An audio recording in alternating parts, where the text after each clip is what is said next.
A low voter turnout is expected statewide. Just 10% of eligible voters could cast their ballots.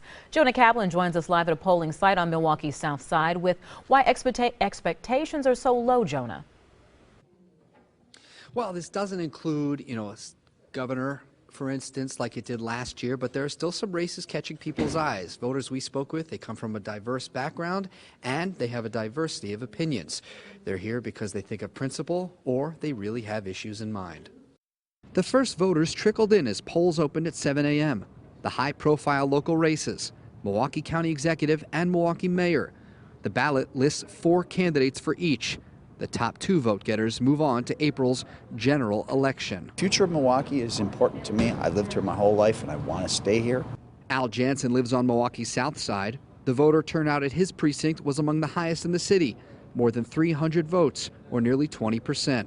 Downtown is thriving. If you go down there, it's building. There's a lot of things going on, while the rest of the city suffers. Many voters we spoke with consider safety their #1 priority and worry. My neighborhood and my community is changing, and I've lived here for 29 years, and things aren't happening like they used to happen, and I don't feel protected.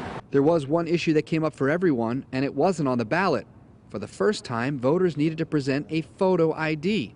Election officials we spoke with say they encountered few problems. And most of the people, that was one incident on 400 people or something that time, and so I don't consider that an upset. Most people don't question it.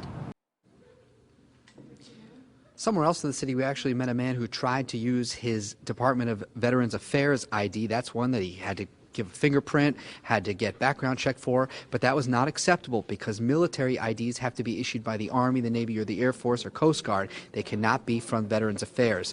Still 2 hours to vote tonight. You can bring a Wisconsin's driver's license, a passport, and other acceptable IDs. We have them all listed on our website, TMJ4.com. We're live here on the South Side. Jonah Kaplan, today's TMJ4. All right, Jonah, thank you.